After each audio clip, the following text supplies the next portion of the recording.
જય સ્વામિનારાયણ. આજના દર્શન. જય ગજાનંદ ગણપતિ બાપા. જય કષ્ટભંજન દેવ. Good morning Gulabbhai. જય સ્વામિનારાયણ. Good morning. જય સ્વામિનારાયણ. જય શ્રી રામ. જય શ્રી કૃષ્ણ. મારા બધા યુટ્યુબ પરિવારને મહારાજ ખુશ રાખે એવી મહારાજના શરણોમાં પ્રાર્થના. અને અત્યારમાં આપણે મહારાજના જ દર્શન હોય છે. જય સ્વામિનારાયણ. મારા પરમ મિત્ર દેવાંગભાઈ, કેમ છો દેવાંગભાઈ? જો દેવાંગભાઈ રસોઈ બનાવે છે અને આ દેવાંગભાઈ ઊંધિયાનો પ્રોગ્રામ કરે છે. આજે ઊંધિયું બનાવવાનું છે કે ટીમ માટે સ્પેશિયલ જમણવાર રાખ્યું છે. અહીંયા પટેલવાડી છે, આ પટેલવાડી છે. જોઈ લો કેટલી વિશાળ જગ્યામાં પટેલવાડી છે અને ત્યાં ઊંધિયાનો પ્રોગ્રામ રાખેલો છે ટીમ દ્વારા.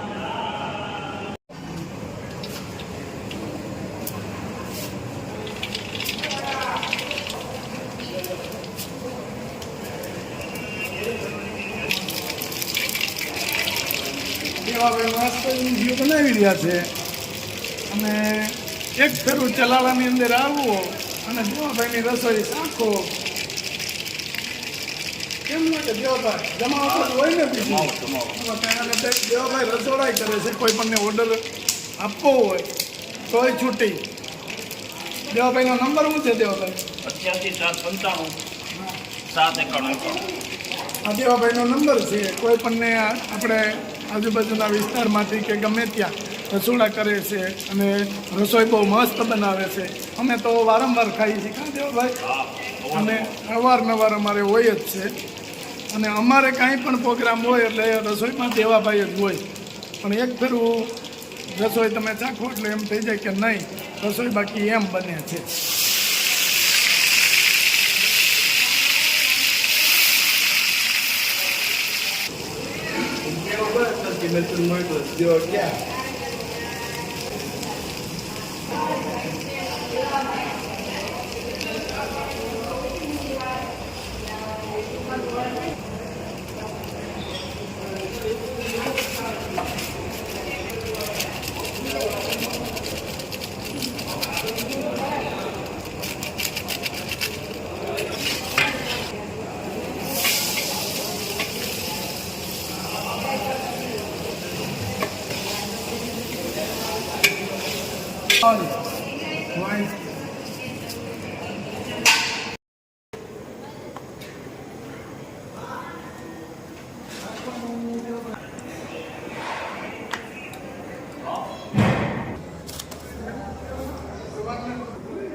મસ્ત ઊંધિયું, પાપડ, મરચાં, ગોળ અને દાળ.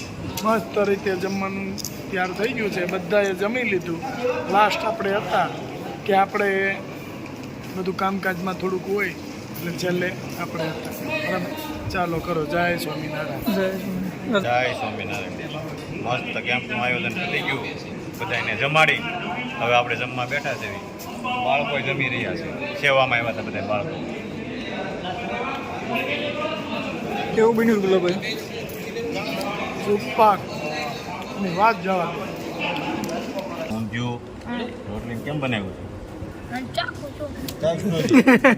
બનાવું છું જો શાક શાક પછી ક્યાં કેવું બન્યું છે? કેવું બન્યું? તમે લાગ્યું? શાક કહું ને તો પંજાબી શાક જેવું લાગે. વાહ ભાઈ, હાલે લે. સરસ કાંઈ સરસ. ઘટ્યા જ નહીં. કાં દેવાંગભાઈ બનાવ્યું. દેવાંગભાઈ બનાવ્યું. એક શેમ્પુ, 4 સાબુ. 4 સાબુ. હા,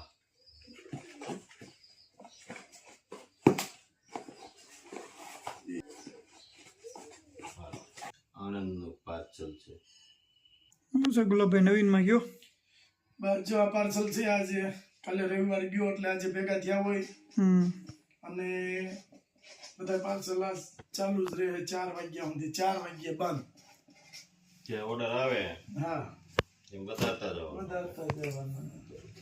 પછી 4 વાગ્યા સુધી તો સખત ચાલુ છે. 4 વાગ્યા પછી 1 હેર ઓઇલ, 2 સાબુ,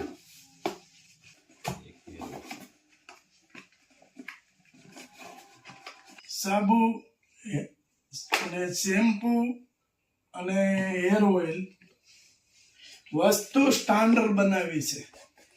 લોકોને આપણી વસ્તુ વાપરે સંતોષ થવો જોઈએ. જો કે હજી સુધીમાં એક પણ ફરિયાદ આપણે આવી નથી. હેર ઓઇલની નથી આવી. પહેલા સ્ટાર્ટ આપણે હેર ઓઇલ કર્યું, ત્યારબાદ આપણે શેમ્પુ ચાલુ કર્યું અને ત્યારબાદ આ સાબુ.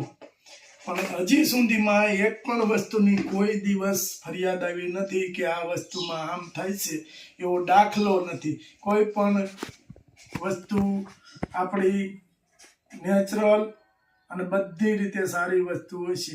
સારું આપવું છે લોકોને. અને કોઈ પણ માણસ હોય, અત્યારે આ મંદીનો માહોલ છે, કોઈ પણને બિચારાને મંદીમાં હોય અને આપણી પ્રોડક્ટ વાપરવી હોય તો આપણો ભાવે એ રીતનો રિઝનેબલ છે અને સારો એ બધાય કોઈ પણ વ્યક્તિ આપણી પ્રોડક્ટ ખરીદી શકે. એટલા માટે ભાવે રિઝનેબલ રાખ્યો છે આપણે. અને આપણી સારી એવી વસ્તુ ચાલે છે. ભગવાનની દયા છે.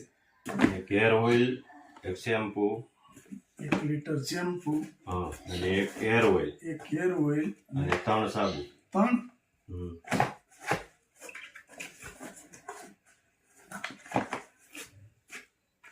3 સાબુ.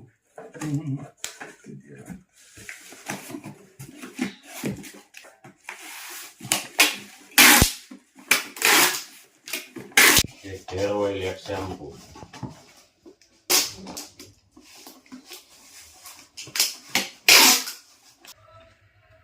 4 હાબુ. 1 2 3 અને 4 હાબુ.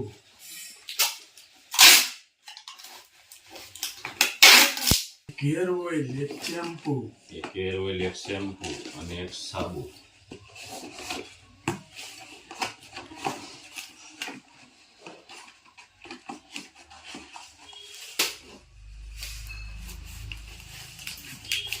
હેર ઓઇલ, 1 શેમ્પુ પાછું.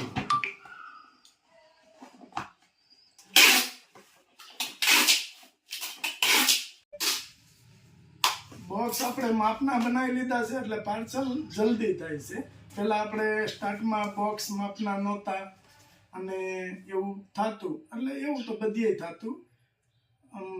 કરિયાણામાંથી બોક્સ લાવતા અને પેલી થર્મોકોલ બહારથી લેવા જતા ને આવું બધું તો પહેલાંય થતું.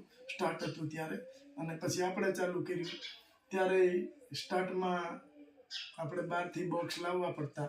પણ હવે આપણી પાસે બધાય પ્રકારના બોક્સ છે કે જે વસ્તુ સાબુ હોય તો સાબુનું પણ બોક્સ છે. આ બોક્સ આપણે બનાવ્યા. આ હેર ઓઇલ ને શેમ્પુ અને 1 સાબુ જઈ શકે એવડું બોક્સ બનાવ્યું. 1 હેર ઓઇલ જઈ શકે અને ઇનકેસ 1 શેમ્પુ હોય તોય જઈ શકે. પણ 1 બોટલ ગમે તે જઈ શકે અને 4 થી 5 સાબુ જઈ શકે. એટલે આપણે બધા પ્રકારના બોક્સ બનાવ્યા છે. હવે ભગવાનની દયા છે બધી રીતે. એટલે બોક્સ આપણે જેમ જેમ આગળ વધતા ગયા એમ એમ આપણે બોક્સ બનાવવાનું, બીજા કોઈ વસ્તુ લાવવાની, કોઈ નાના નાના મશીન લાવ્યા છે એવું બધું આપણે લાવ્યા ધીમે ધીમે. અને હજી આગળ વધતા વધતા મોટા મશીન મેકશી મહારાજની દયા હશે તો. જય સ્વામિનારાયણ.